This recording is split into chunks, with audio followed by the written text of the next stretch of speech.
the kids who are always in their books, the kids who were quiet, they always got picked on. Yeah. The people who always got recognition and just being seen were the athletes. Yeah. Or the cheerleaders. Yeah. There's a social reward that begins to happen at that point in time. Yeah, so it's a divide. And I was always the kid that I played sports and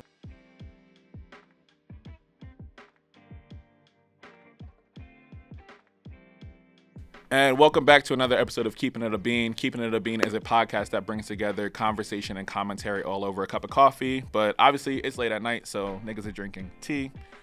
If this is your first time here, my name is Marquise Davon Keese, this American Negro. Please don't ever call me Mark in your life. For all of y'all that are new in the room, just don't call me Mark. I don't believe in that name.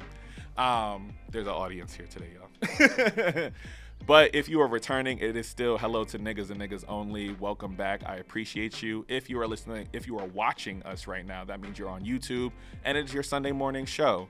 So please make sure to hit that like and subscribe button. Please make sure you hit that notification bell so every single time I drop an episode, you are aware. However, if we're your favorite Monday morning drive, that means you're listening to us on Apple Podcasts or Spotify. So please make sure that you hit that rate and review. Do not be a hater. Leave a long behind review for us and leave us 5 stars. And speaking about reviews, your boy got another one recently. And so we got one from King Dakai. And his review said, Keeping It a Bean not only embodies authenticity, but also normalizes community, brotherhood, love, and prosperity within the Black and Brown community. The topics that host Marquise Davon explores with his guests are intentional, blending depth with humor in a way. This is thorough. I'm not going to lie. You think of this too? Oh. Yeah, 5 stars. Yeah, stop playing with him. Okay, who you telling?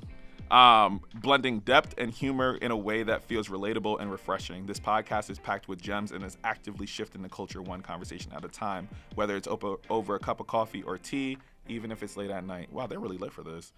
They took my script. As a Black person, I deeply appreciate how this show approaches cultural commentary with honesty and insight. The conversations are real and necessary, tackling issues that impact our community in a way that spark both reflection and connection. Being on an episode myself allowed me to experience how intentional and authentic the space is, and it's refreshing to hear voices that truly reflect the experiences and nuance of Black life. If you enjoy content that features meaningful dialogue and experiences that push culture forward, break stigmas, and normalize healthy relationships in the Black community, this show is right up your alley. And he left with my signature brown heart. That's a thorough review. I appreciate you. He really took time out of his day to write all that. Dog, truly and honestly. But those are the things that we appreciate, because that's how podcasters are also supported and helped, because then it shows us up on different playlists, but also the algorithm promotes us as well. So, Kai, I appreciate you. You was a real one, and you more than welcome back to come to the show anytime that you want. So, yeah. Other than that, though, if you want to support this here podcast monetarily, you can do so in a couple of ways. This weekend is going to be another podcast live show, so another episode of Spill the Beans, where we'll be exploring media literacy in today's political age. I got Ernest Owens, if you know him, he's a big Philly journalist, an award-winning journalist. I got Marquise Francis, I know another Marquise, and he spells his name right, of NBC News and formerly Yahoo News, and then also editor-in-chief with the Philly Download, Whitney Elise, and the host of the Reclaim podcast. We're going to kind of be talking around traditional media. Are niggas still actually watching the news, or you just listen to podcasts now? And what does that look like during this political climate? Other than that, you can also buy my coffee. Leroy's, it's a Black-owned luxury coffee, so please make sure you buy that stuff too. It is ethically sourced from Guatemala. Come enjoy a good old cup. Please and thank you. If you're interested to come to the live event as well, we do coffee tastings there every single time. Vendors are there, and it's a good conversation to be had by all. Is that everything? I think that's everything. Niggas was talking for a good 3-4 minutes. I still can't believe you can just do that like right off the top of your head. No stutter, no nothing. I'm telling you, after 8 years of doing this, you better have some shit together. Yeah. You feel me? And I also want to give a huge shout out to the Camden Charter High School as well. I was able to be a keynote speaker for their students. We spoke on the importance of scholarship, and I really got an opportunity to honor my dad and just explain to people scholarship can happen anywhere. Like, he learned everything that he knew while currently incarcerated, and I was like, dog, what?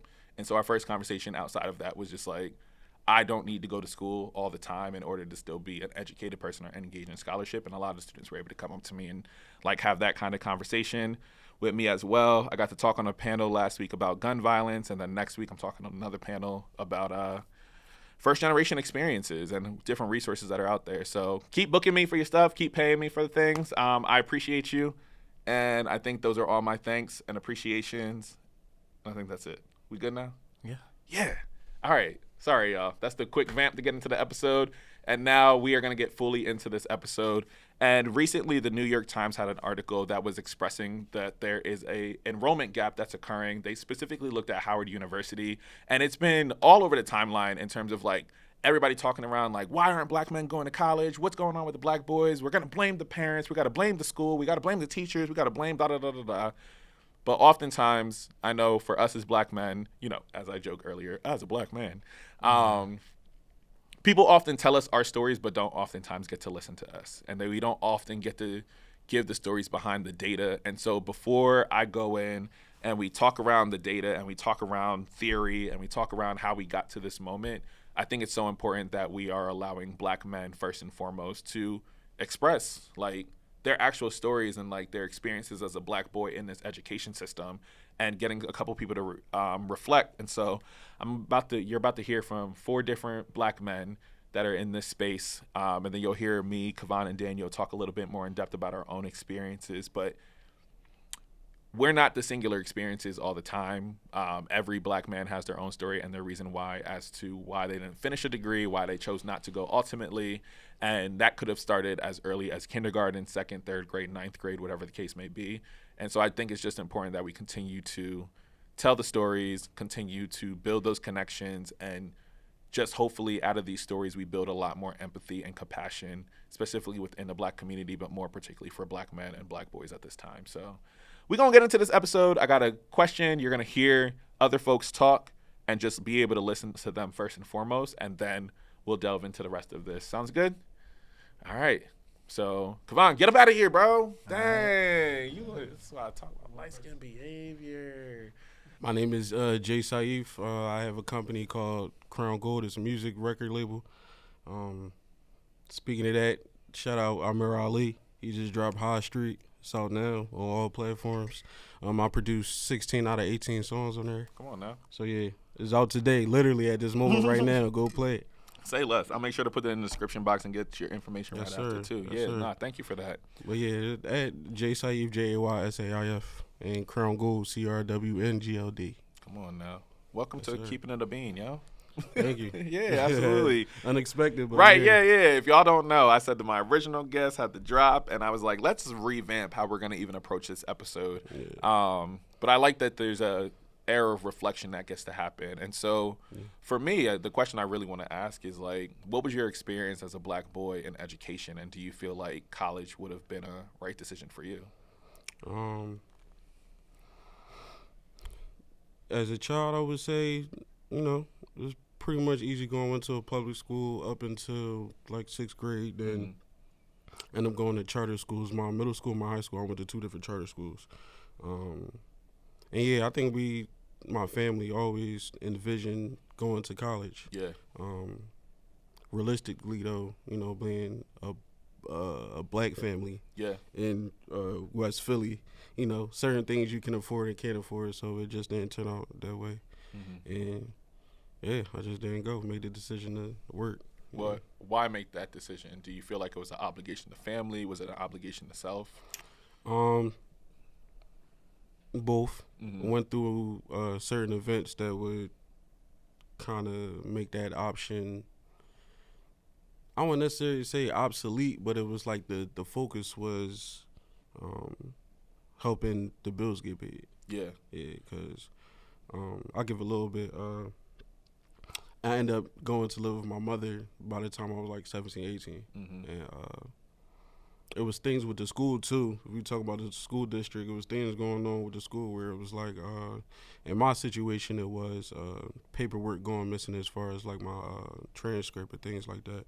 That just never would get handled. But due to the circumstances of my living situation, it just lost the focus for and it became more about what's happening in front of us, which is bills need to get paid. Yeah. So no, that's real because I think there's a shift in the priorities. Like part of it is like, nah, maybe I felt like I had to be the man of the house at one point in time. Sure, yeah, for sure. And so, because I can relate to that of just like, dog, I felt like I had to be the man of the house. And don't get me wrong, like I grew up with 4 brothers and my sister. Yeah. But even in that moment, I think as black boys, we want to be able to protect our parents or protect our mothers or protect our siblings, if so. And so as you were talking, you made me even think around like, I remember when I got my very first job and I told my mom, I was like, look, that's one less bill you got to worry about. Yeah. And I was just like, if I can take care of myself and manage my own bill and get my own phone and get my own way back and forth to work. And I was at McDonald's for 4.5 years of my life. Let me tell you. I was at Target. Come on now. I was at Target. Yeah. No facial hair, balls. Dog, who you telling? Someone saw a photo of me earlier and was just like, yo, where's all your weight at? I said, don't worry about it. I said, I grew into my man weight by the time I hit 22. It was like a freshman 45, you feel me? Took all through college to get some weight on me. No, and I appreciate you telling that story because I don't think oftentimes people want to hear that because it's just like circumstances can also happen. It can be failure of community. It can also just be failure of schools being able to get your paperwork together, right? And so that serves as a deterrent. But I think the other piece that even for something I think I'd be curious about is because you still, like, you said it was something that was still instilled in you at home, but you didn't mention school necessarily. And so do you feel like even in school you were celebrated for your intellect or were you like, nah, let me just focus on sports, let me just focus on something else that you feel more comfortable at? I would say, yeah. I think for me the reward was around like 11th grade, they had they introduced like I don't know the proper term for it, but basically we could have like college classes. So me, I'm dual enrollment. Yeah, I always been good at English. So 11th grade I was taking college classes, English 101 at like and I forget which college. Lincoln.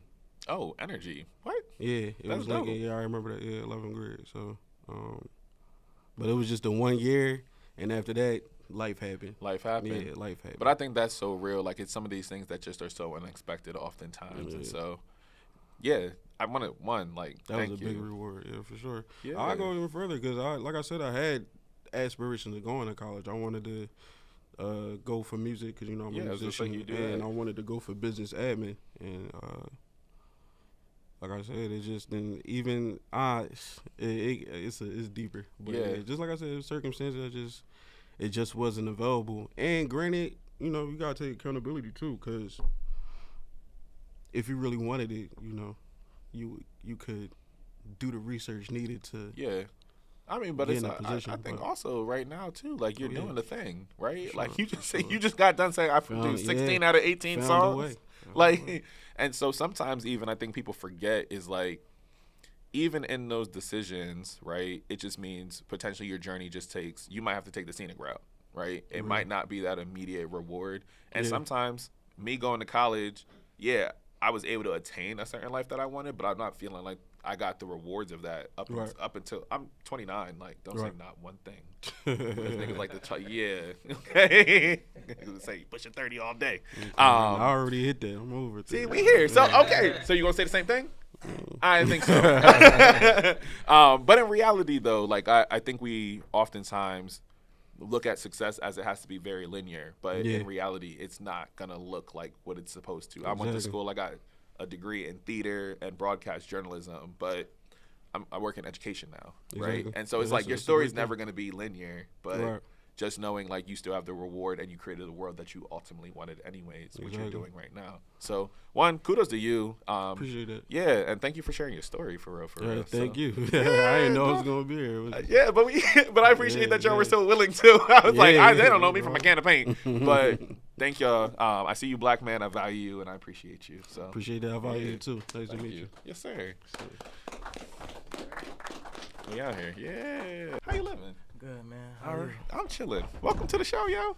Thank you. Yeah, absolutely. No, it's no problem. Thank y'all for saying yes, because you could have just been like, nah, nigga, what you talking about? Get on some TV. You the ops. Like, nah, man, we brothers. Yeah, facts, dog. And like I said, before we even get started and I ask you the questions, introduce yourself. My name is Nasir. Everybody call me Nas. I'm a recording artist from West Philly.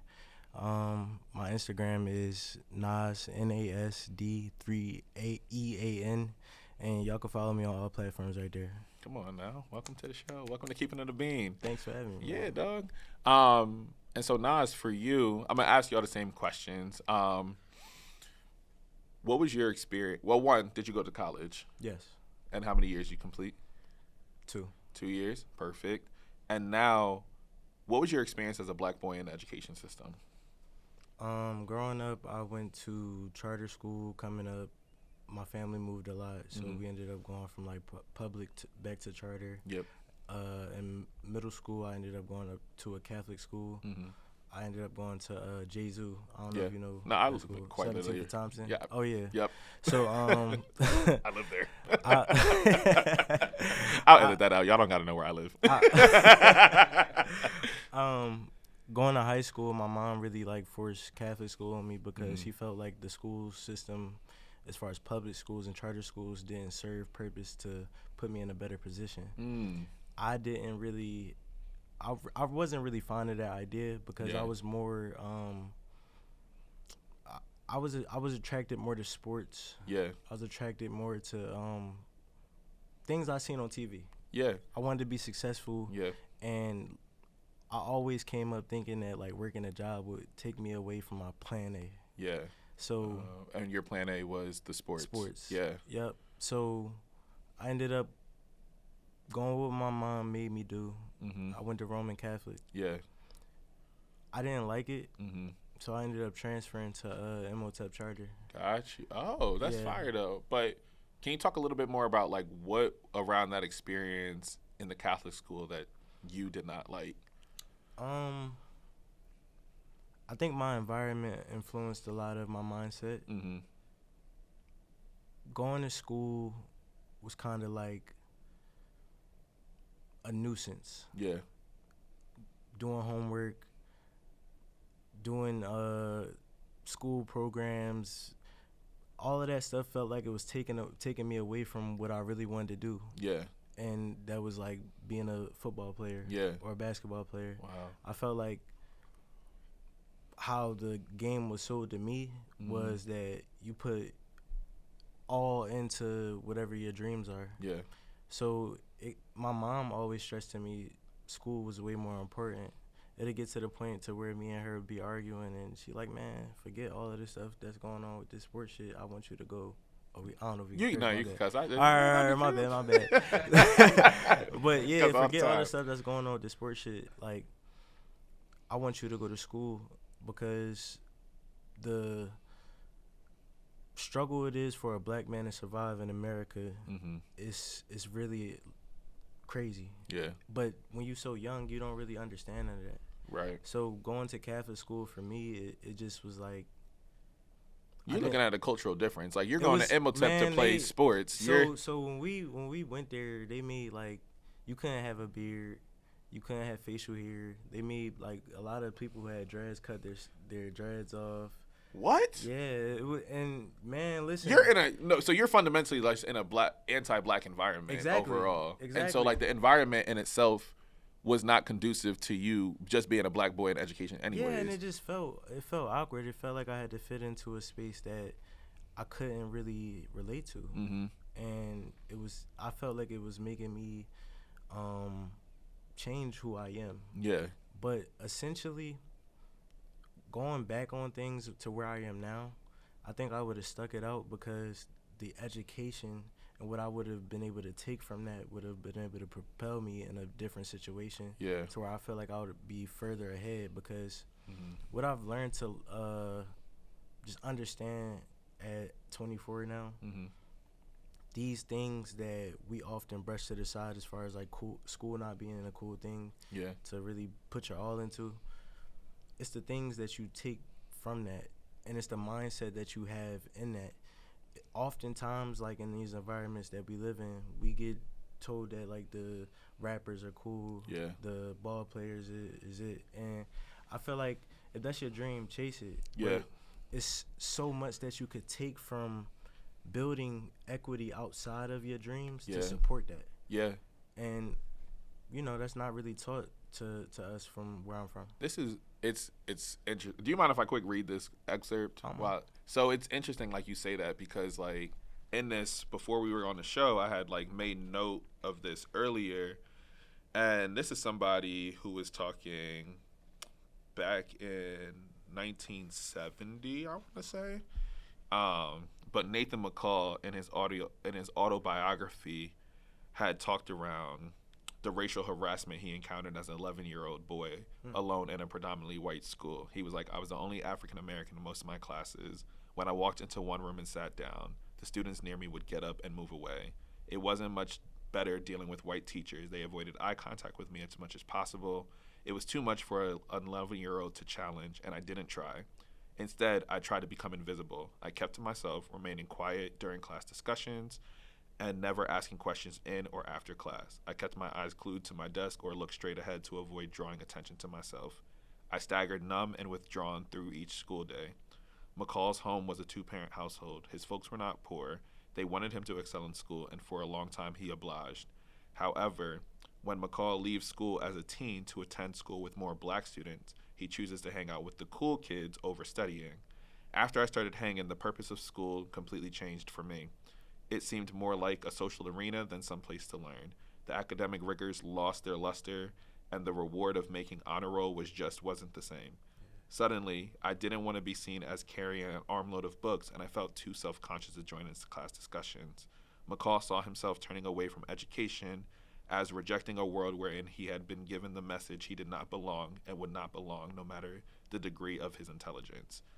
And it was kind of like wild as you were saying that, because I'm like, the story has not changed. Yeah. Like, I completely there's agree. like, yeah. And so like, even as you like, what were you, because I heard you say, yeah, underneath your breath, like as I was reading. Well, growing up, like I always used to have incentives like with my mother. Like I remember in elementary, she would be like, well, if you get all A's, I'm going to get you a game from GameStop. Yeah. And that was the incentive. Dog, you couldn't tell me twice. Man, Once that new listen, Tekken came out, you couldn't. What? Listen, for real. But it got to the point to where, like, he said when you hanging out, that social arena becomes your world. Yeah.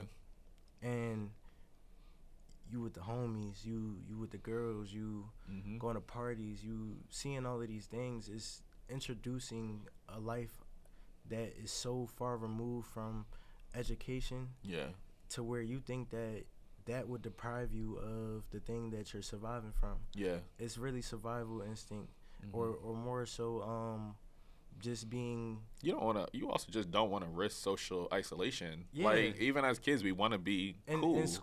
In school, when I went to Emotep, like the kids who are always in their books, the kids who were quiet, they always got picked on. Yeah. The people who always got recognition and just being seen were the athletes. Yeah. Or the cheerleaders. Yeah. There's a social reward that begins to happen at that point in time. So it's a divide. And I was always the kid I played sports, and I ended up going to state championships. I got recognition for who I was with a helmet and shoulder pads on. Yeah. But outside of that, I was with the kids who were quiet. I was with the kids who were out the way.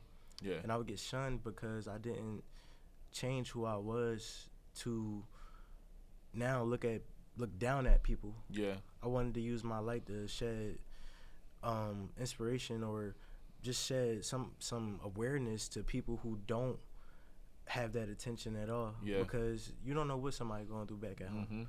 And just being in that environment and seeing how these kids who are quiet and out the way get treated, it forced me to kind of just shun that and kind of get beside myself to a point to where peer pressure really was an instrument in my life that had a hold on me. Yeah. It's crazy because I went on a senior trip in Virginia, and it's another kid named Nas. We never talked ever. Yeah. And we had a conversation out there, and I was like, damn, he one of the realest people in this school. And I didn't take that opportunity to talk to him because he didn't fit in with the crowd. Yeah.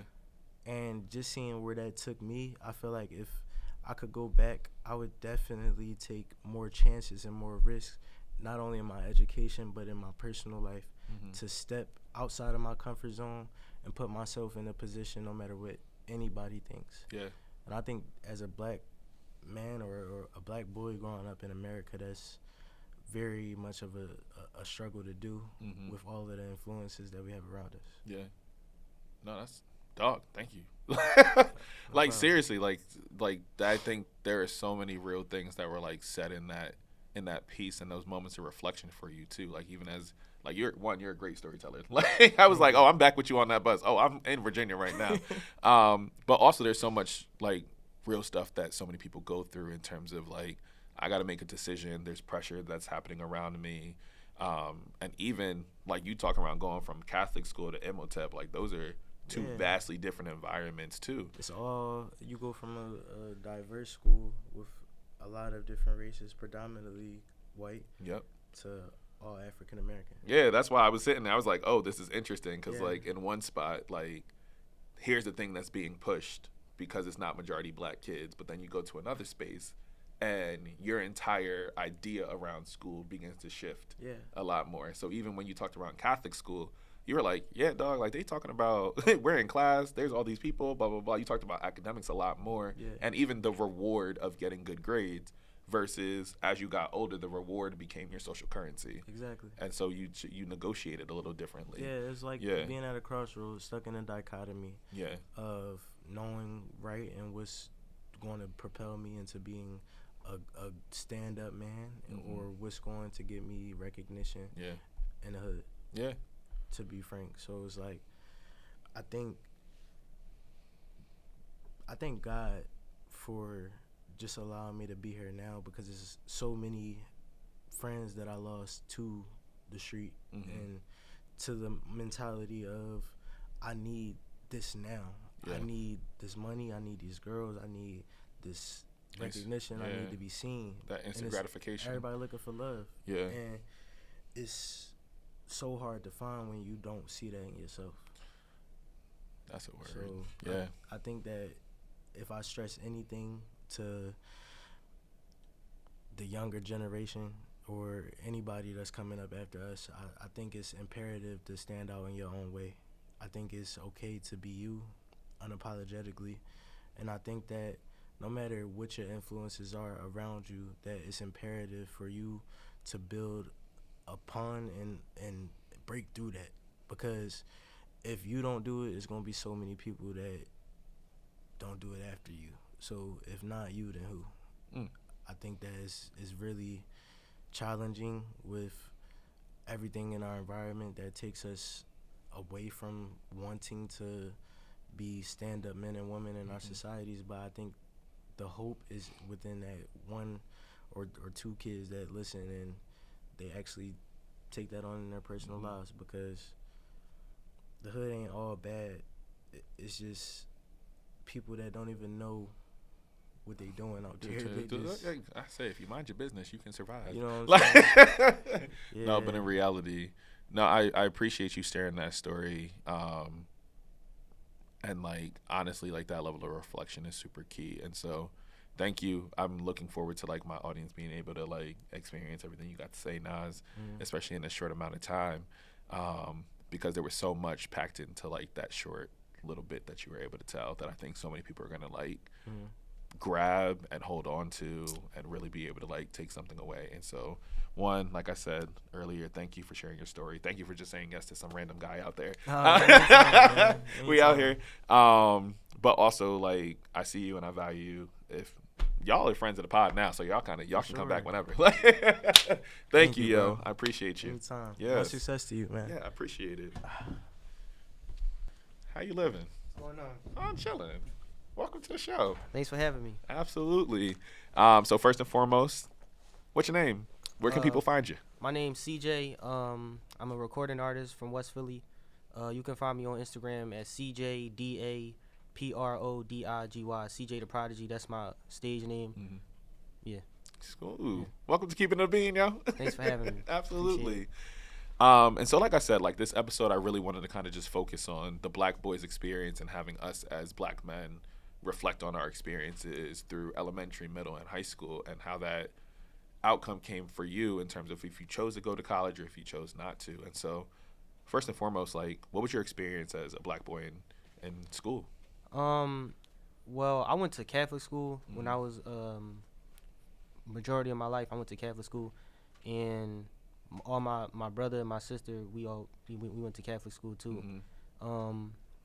Basically, the reason my mom sent us to Catholic school, basically because we grew up in West Philly, and they wanted to make sure we had the best education that we can get. You know what I'm saying? Because the schools around in the neighborhoods that we grew up in wasn't the best. So they wanted to make sure we had the best opportunity that we can get. I actually went to predominantly. I went to predominantly Black Catholic school. Yeah. I went to West Catholic. And yeah, I was in a lot of extracurricular activities. I was in the orchestra. What'd you play? I played the flute. I played the cello. That's what's up. That's what's up. I was on Play on Philly. Yeah. Play on Philly. Nah, I was in Play on Philly back then. So yeah, I was in the orchestra. I played football. And I ran track too. So yeah. And so like, how was it for you to really just kind of explore all those different things for you, especially and this started back in elementary school? You decided to do all this? Yeah, I was in the orchestra when I was 10 years old, so that was like 4th grade. Yeah. And that was my passion though, music. For real. Like I played football and I ran track, but that was like something I just did to keep me busy. Right. But my passion has always been music. Yeah. You know what I'm saying? That's really dope. And now I'm even thinking a little bit more as you're getting older, do you feel like school really affirmed you in terms of like your intelligence? They allowed you to explore different forms of your own intelligence, whether that was musical intelligence, academic intelligence, whatever those things are. Do you feel like you felt supported in that space? So yes and no. Like I'm appreciative of the opportunity that I got at those schools. Yeah. Especially being in the orchestra and the curriculum was better. Yeah. But the way I was raised, my mom instilled in us to always think for ourselves. Like in school, I was the kid that always questioned everything. Like when we in class and the teacher talking about Christopher Columbus, I'm the type to raise my hand and be like, you have Black Jesus in the home. You have Black Jesus in the home. I grew up in the, bro, I swear to God, bro. My mom would not allow no white Jesus in the house, bro. When you go, I told you go in the crib, it's all paintings of Black Jesus. You ever see the Jesus painting when he got the dreads? Yes. You feel like that, bro? Bro, it was no white Jesus pictures in the house. I told you, it's a Black through Black household. Right. So I grew up in a pro-Black environment. So, but she always instilled in me, hey, I'm gonna send y'all to Catholic school. This is for the curriculum, so y'all can learn. But never forget that. You know what I'm saying? Never forget who you are, and always. Yeah. So I grew up with the mindset of, I know who I am, and I stand for something. That's how I grew up. That's awesome. And I mentioned earlier, like, not saying that it's a big deal, like with race. You know what I'm saying? It is a big deal. Like there are things that fundamentally shift when you're in community with your own, but then also there's no way, like in some spaces, like even when we talked with Nas earlier, like going from a mixed environment versus going to an all Black environment, exactly, right.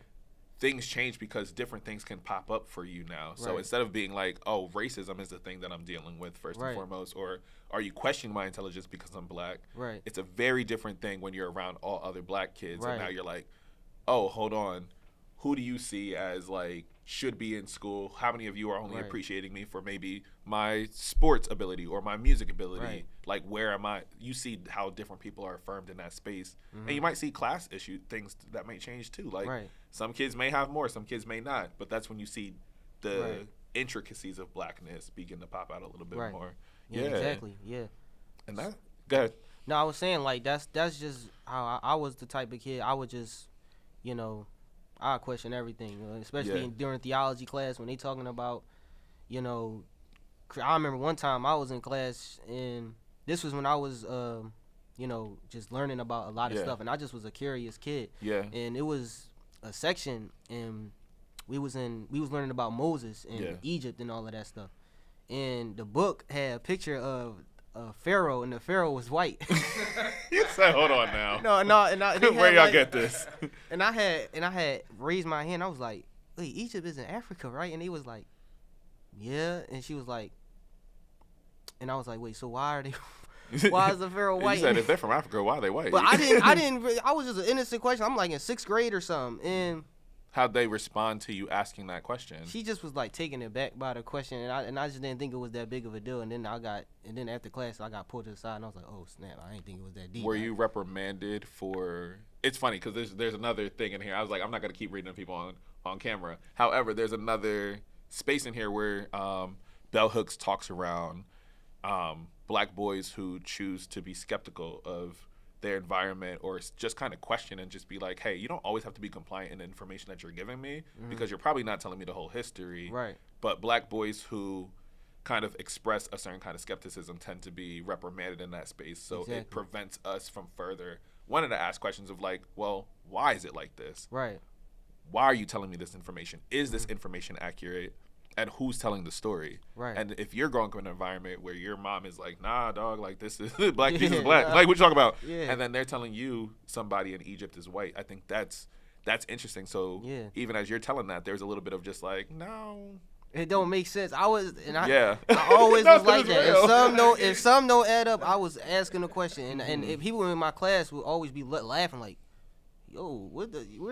Because they wasn't, but it's strange because it was all black kids. Like it was a Catholic school, because usually when people say they go to a Catholic school, they think of it's like usually White, majority white. yeah. But I went to a predominantly black Catholic school most Yeah. of my life, and most of the kids were from the same neighborhood as me. Yeah. Not the same neighborhood, but like similar neighborhoods, Yeah, like yeah, North yeah. Philly, West Philly. So we all a lot of us from the hood too. You know what I'm Yeah. saying? So I was, but when I just had a different mindset. You know what I'm Right. saying? And I realized that they didn't have it like that. Yeah, but I think that's so real though, because there's also some spaces where we're compliant or we're taught not to ask any more questions, and we're not rewarded for asking questions as black boys, right? We're normally reprimanded first and foremost. And so did that moment impact you in terms of like, did you go to college?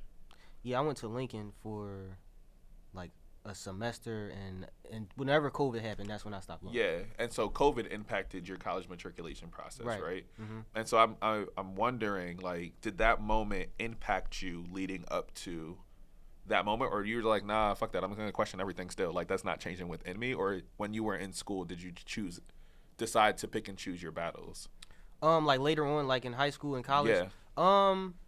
I would say in high school, I still used to do it sometimes. Yeah. But like if it just seemed so ridiculous sometimes, but majority of the time when I got in high school, I kind of like, you know what, whatever. Like it's like I just started to like, you know, chill. But especially in theology class, I still was like that though. Even in high school. But when I was a kid, because when you younger, the younger you are, you so confident. You know who you are. You know what I'm saying?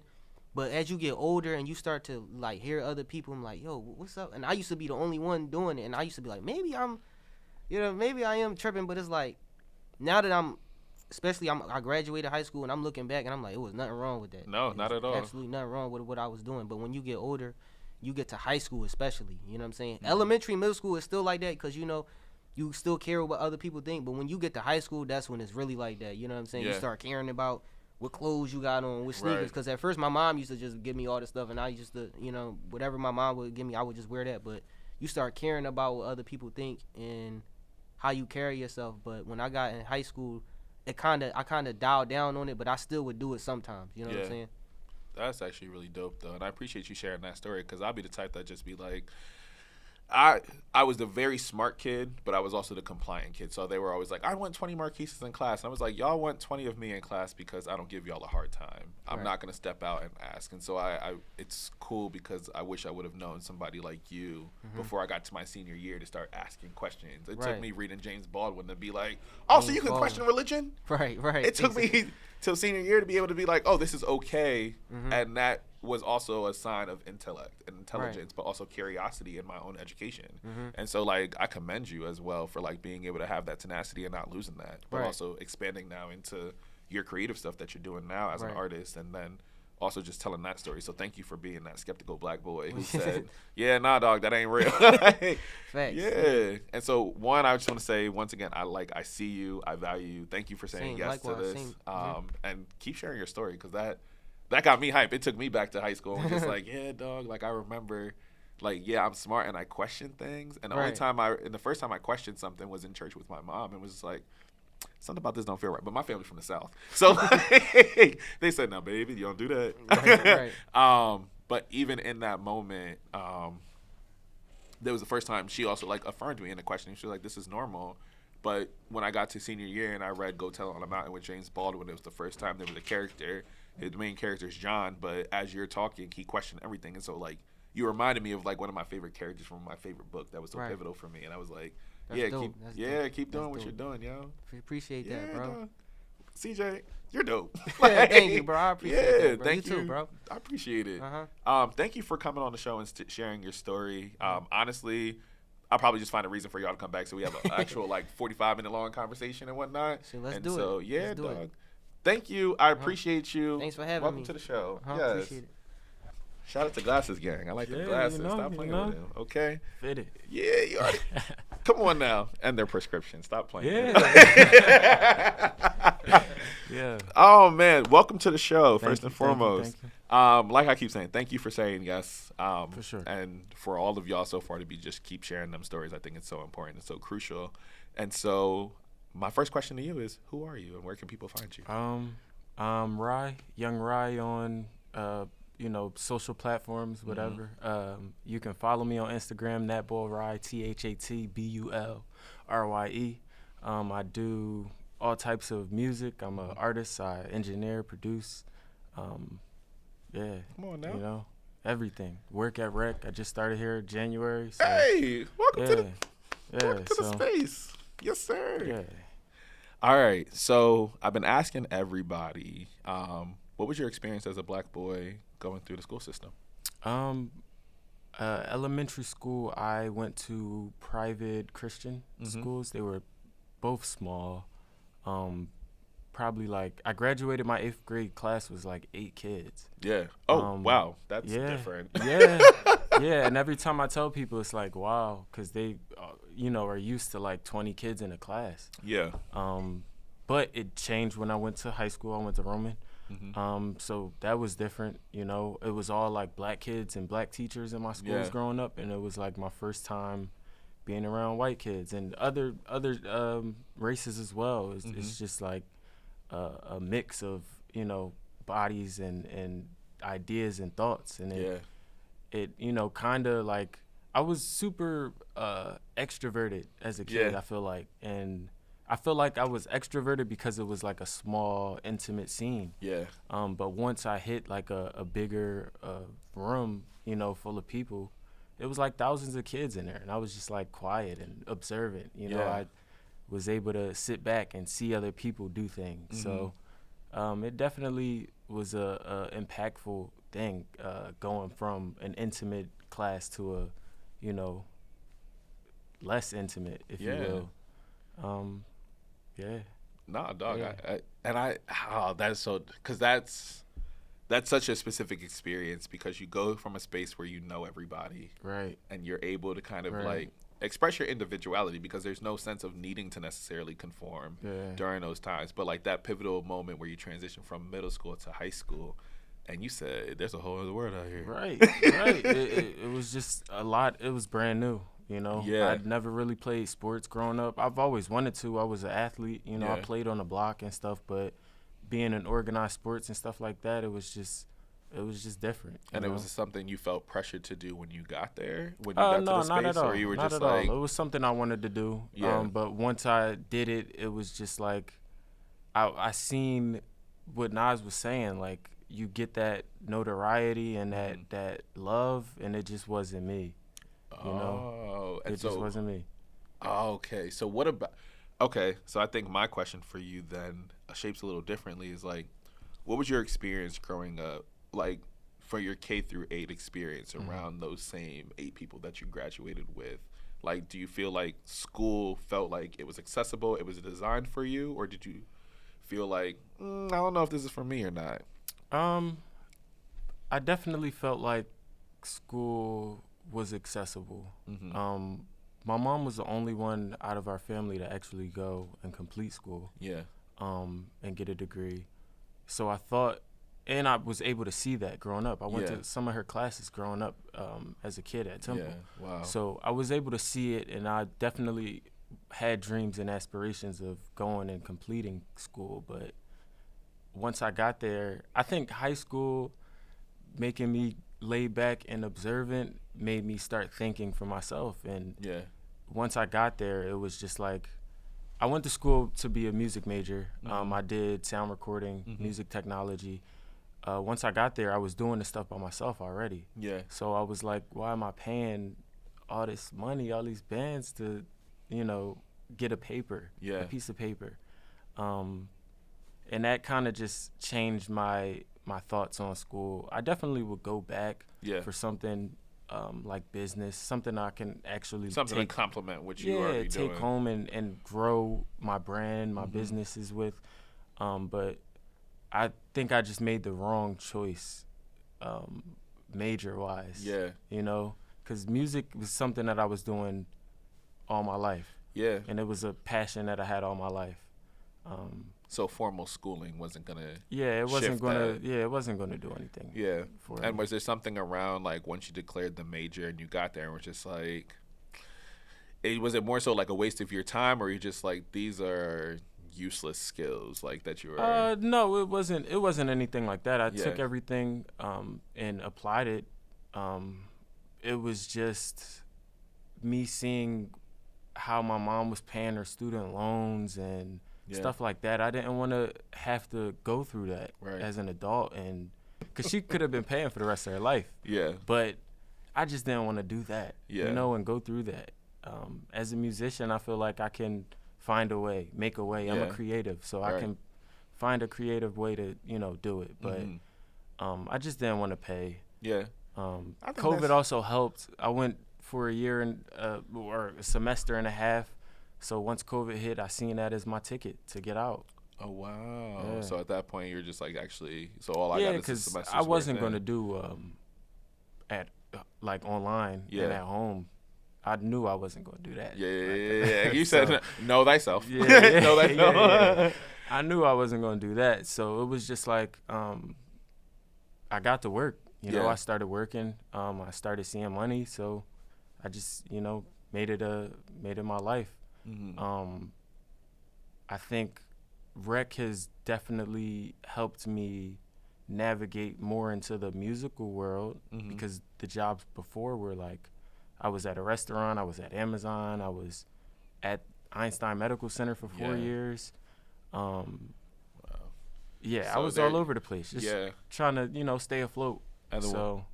Yeah, no, I appreciate that piece too, because sometimes it is that simple, right? Like, right? And I think that piece is important to also note, because you had a model example of what that meant. You've been in college environments with your mom, right? And you see she had a degree, but the piece for you was like, dog, you were paying off all of this debt. Right. And so though there is maybe a quality of life difference that happens because of the degree, right? But particularly like what you're interested in didn't necessarily require that. You just needed to know the right people. Absolutely. And it's always interesting because I always tell people, like, actually I told Kavan this not too long ago, but I looked at college, like, definitely by probably my sophomore year. I was like, oh, I'm going to get the degrees and stuff that I enjoy. So I went for theater studies. I went for broadcast journalism. I was like, oh, I'm going to be on TV. I'm going to be on stage. I'm doing one or two. You won't see me. But I had to reframe what I wanted college to be. Like, I always loved education as a kid. I think it was so dope for me. But I was telling earlier, like, I was a compliant kid, too. So I didn't necessarily always step out of my lane. Marquise was a smart kid, so be the smart kid. Okay. But I think upon getting into college, I was like, yeah, I know I'm going to be a professor one day, but I'm going to have fun. I looked at it, it was just like my idea of college was just like, figure out how to make college work for you. And for me, I was like, oh, reframe it. If you don't want to be the A+ student, keep your scholarships, but don't stress yourself out around having to get all the right grades. Make sure you're networking in the right places. Make sure you show potential. Make sure you show investment. Make sure you have the connections. Because once you realize college is a space also for academic enrichment. But not only just that, here's where you can build those connections with different kinds of people that can get you in the doors that you want, right? Like I have those connections and I had the opportunities simply, and sometimes it'd be annoying because it's just like that piece of paper. It does mean a lot to the rest of the world. It does.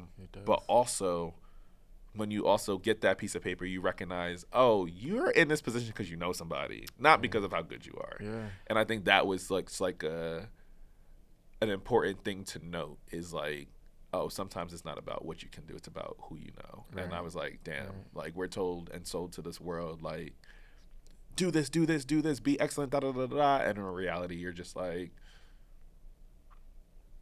you just got this job because that's your uncle. Yeah. And that's one thing I really wish I took in account. I don't think I knew that going to college, but I wish I took into account that I should have stayed for the connections. Yeah. Because I probably could have been further, in my career in music. Yeah. If I would have stayed, they have people at CCP, even though it's not the biggest school in the world. Look, we had to get your community college. They do what they got to do. I said y'all had Dr. Love. Making money off of their art and their craft. So I could have been a little further. But the journey is what the journey is. Like, maybe I needed to see what I needed to see. Right. Yeah. And that's valid. Yeah.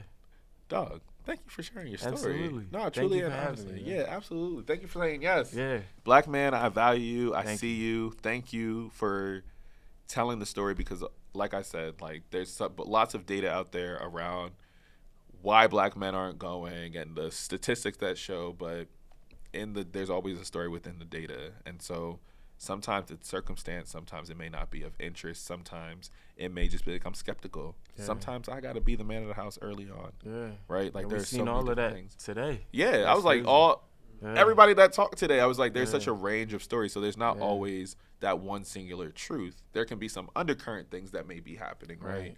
But the fact of like you all had different family structures, you all had different opportunities, you all were able to bear witness to different things. And all outcomes look different, right? Yeah. And so, like, keep doing what you're doing. Your journey is your journey, and wherever that's going to take you is where it's going to take you. Yeah. But just know, like, you did what you needed to do, and now you live with whatever choices those were. Absolutely. And so, dog, thank you for sharing your story. Thank you for having a platform, for us to speak. Absolutely, because it's so important. Because I would say, like, storytelling is the purest form in order to, like, build empathy and community for folks. And so, if we're not able to take these quick moments of just being like, sure, I'll do this. Like, why not? Definitely. Like y'all all could have said no, and you all were just like, yeah, let's talk about it. And like, I didn't know what was gonna come out of any of you in terms of like what your story were. But that's the beauty of sometimes just engaging in conversation or just saying like, hey, are you willing to talk about this thing? Like, you are all very deeply reflective in these moments and times. You are all honestly, I was like, I didn't know how vulnerable y'all were about to get. I'm going to be honest.